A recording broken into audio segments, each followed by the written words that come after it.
The deviation from the Freedom Charter was the beginning of selling out the revolution. But why did Nelson Mandela sell out the Freedom Charter? When Nelson Mandela returned from prison,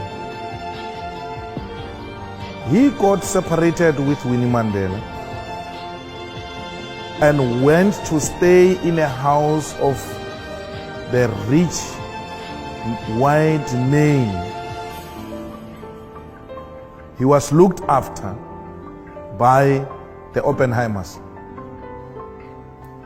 Nelson Mandela used to attend the club meetings of those white men who owned the South African economy at the time. He stayed in their complex. He stayed with them. He stayed in one of their houses. They had access to him 24 hours. And they told him that what he represents will not be achieved. And then that's when he turned against himself. Because the Nelson we are celebrating now is not the Nelson we celebrated before prison and during prison. It's a staged, managed Nelson Mandela who compromised the fundamental principles of the revolution, which are well captured in the Freedom Charter. The EFF subscribed to the Freedom Charter. The Freedom Charter has got a detailed explanation of how everything else is going to be achieved. The Freedom Charter is the Bible of the South African Revolution. Any deviation from that is a sellout position. So, unlike Nelson Mandela, we're doing what Nelson Mandela didn't do. We are happy he ushered in. We normally don't use those phrases like Mandela sold out. And we are being too harsh, man. He was too old, he was tired. So he had to give in on some of the things. So he left it to us. We have to take it up where Madiba left it. And that's why Madiba said the struggle is not over. Madiba knew that there is an element of economic freedom that must be ushered in to complete the revolution. Madiba knew that political freedom is incomplete without economic freedom. So I wouldn't sit here and say Nelson sold out. I will say Nelson took us to a particular extent and then left it there for us to take it over. And we are here now. We don't say to Oppenheimer, this will happen, this will not happen. No. We come to Oxford University and Oxford Union and tell you what we tell Africans and what we tell everybody everywhere. The message is the same. We want the total implementation of the Freedom Charter. Those kids who demand free education, they are demanding the implementation of the Freedom Charter. Those who say let's share in the wealth of the country, they are demanding the implementation of the Freedom Charter.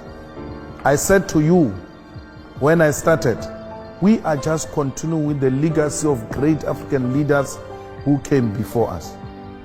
We're not going to compromise like Madiba did. We had, perhaps it was necessary to have a cooling off period. We cooled off for far too long, 21 years.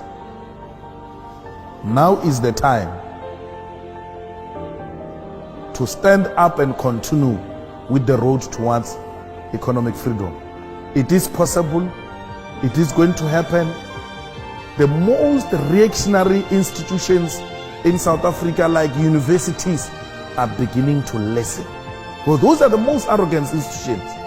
They will tell you we're independent, we don't listen to those things, academically doesn't make sense, and then they shut down everyone.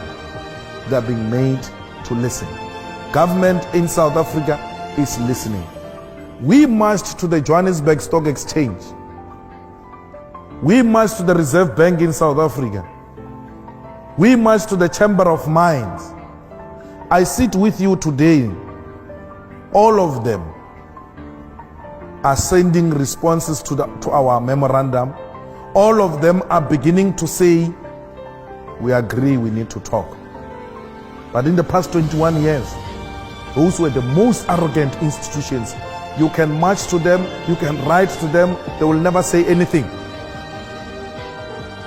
3 times now, the CEO of the Johannesburg Stock Exchange has been calling me, asking for a meeting. All 400 companies registered with the Johannesburg Stock Exchange have received the memorandum of the EFF and are beginning to call individually to come and explain how they've structured their companies, how people are going to benefit. One of the things we demanded in our memorandum to these strategic sectors of the economy was that we want you to do away with BEE, the so-called Black Economic Empowerment, and empower the workers. We want worker share schemes. They're all jumping. No, it's not possible. What? We saying to them, hey, you are happy to give an individual shares in the name of BEE. We're just changing. We say don't give individual. Give to more people who are called workers. You have been doing it. Instead of giving Ramaphosa 10% shares, 20% shares, don't give it to Cyril. Give it to the workers who are making this company to be what it is. Just redirect the resources. Companies are beginning to say, well, it looks like this can be a best solution. Why are you happy to put money in the pockets of individuals and not communities and workers? Patrice Motsepe, today he's called a multi-billionaire in South Africa he has not invented anything. Unlike that young man who came up with Facebook. He has not invented anything. He just went to sell the color of his skin. I'm black. You have me here, I'll protect your company. I've got political connections. That's what Cyril did. Cyril Ramaphosa goes to London Mine and says, I'm black, I've got political connections, I will protect your company, give me shares. They give him shares on the basis of the color of his skin. The company gets into trouble with workers. The chairman of London Mine calls him from here in London. Cyril, you must now activate your contact. You said you will protect our company. He is now under pressure. Yo, what do I do? Bring the soldiers, bring the soldiers. He must now kill people because he's got no skill to offer to the company except selling his color of the skin and his political connections. The black individuals who benefited from BEE are the politically connected and the most corrupt individuals, who amongst others is Cyril Ramaphosa, who killed 34 mine workers.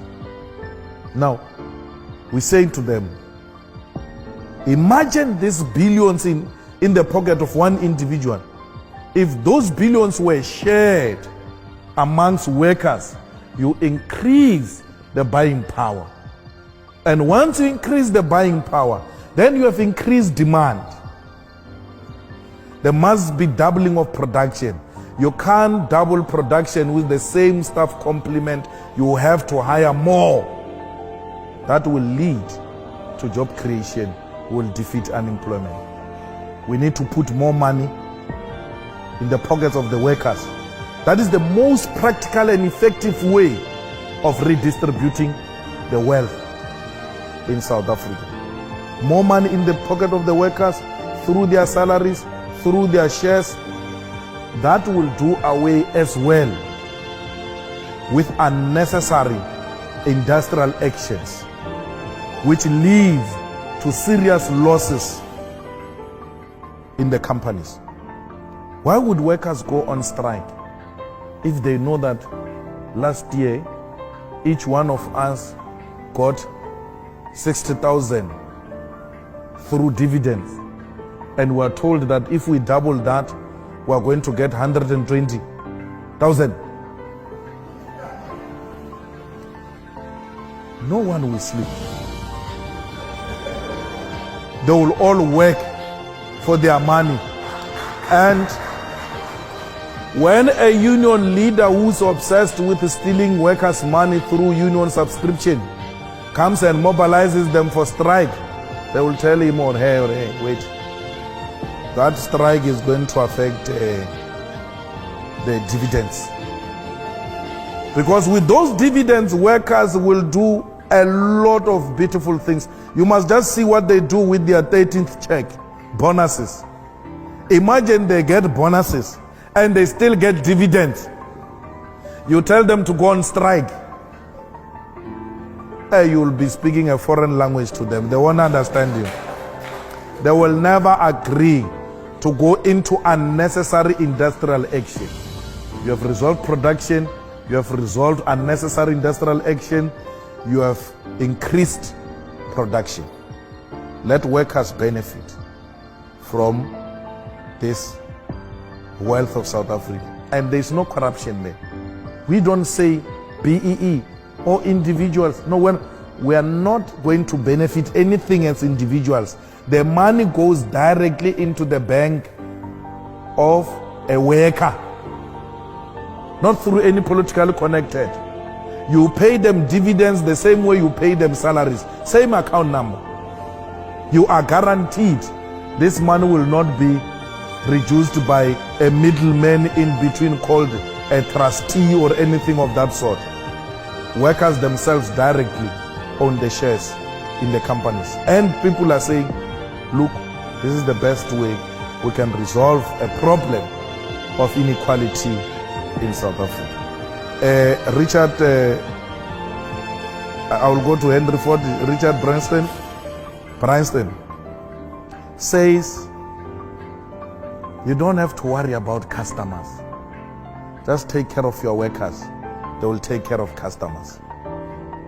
Once your workers are happy, there is no customer that can come here and say, I'm not receiving a proper service. And once your company provides a proper service, it will always have customers. Henry Ford in Germany, in America, when I was speaking to the Germans in South Africa, I was giving them an example of Henry Ford when he started Ford. I said to them, Henry Ford established Ford and said to its management, we have to pay these workers very well,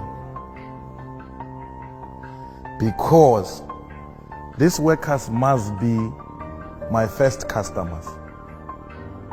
I shouldn't go around saying I'm looking for customers when I've got so many people working for me. These are the immediate customers. Then once these ones buy cars, the rest will follow. You've got people in South Africa who assemble German cars, Benz, BMW, VW. They cannot afford to buy the cheapest.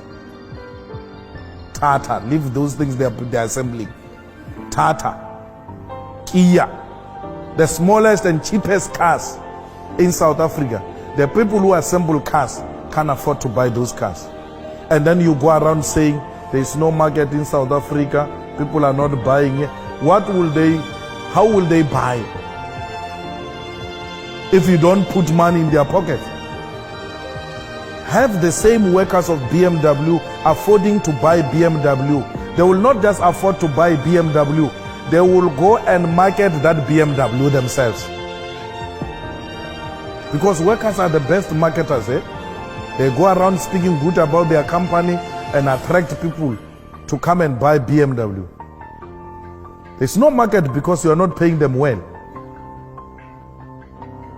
Pay your workers. That's what we're saying to the companies. Pay your workers. They will look after you. They will look after your product. And when the revolution comes in South Africa, the workers will be the first ones to protect their own companies they work for, because they will know they are the shareholders.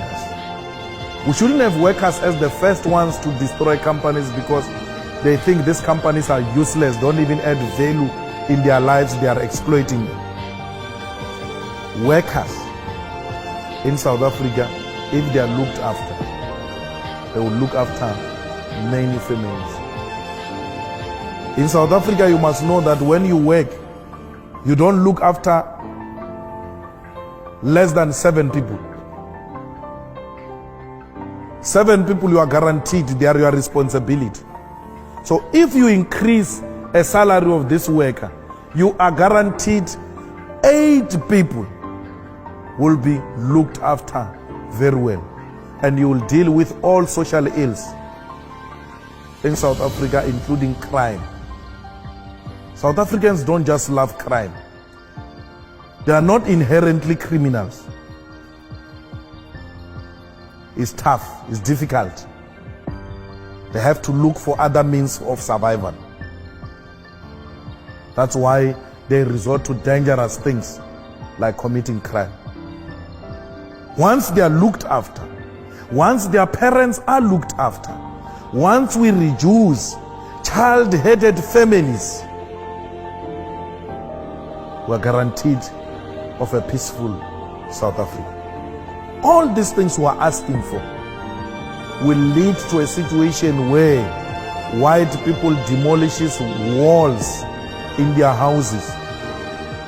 All these things will lead to white people enjoying the beauty of their gardens. Because as it were now, they live in high walls, scared that they will be attacked by criminals anytime. Why would you be scared that a white person is going to attack you or a rich person is going to attack you? Therefore you are building a high wall because you are scared of a rich person. No, you can't be scared of a rich person. You are scared of the poor. And you know they will come looking for what you have in the fridge and they don't have at home. That's why you are forever living in fear. You want to enjoy the beauty of your gardens. You want to enjoy the beauty of your house.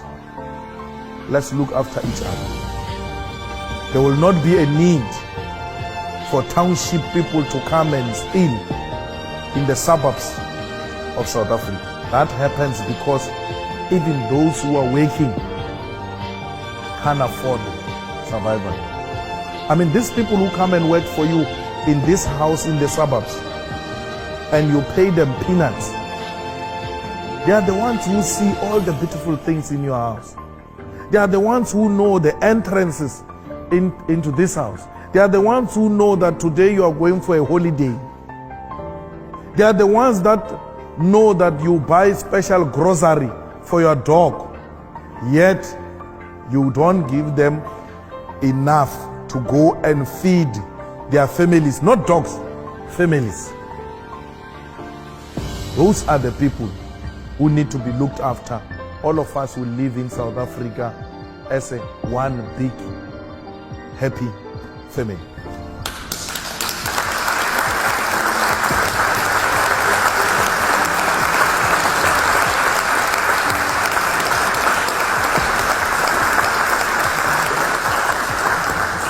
I'm afraid that's all we have time for this evening. Ladies and gentlemen, would you please join me in thanking Julius Malema?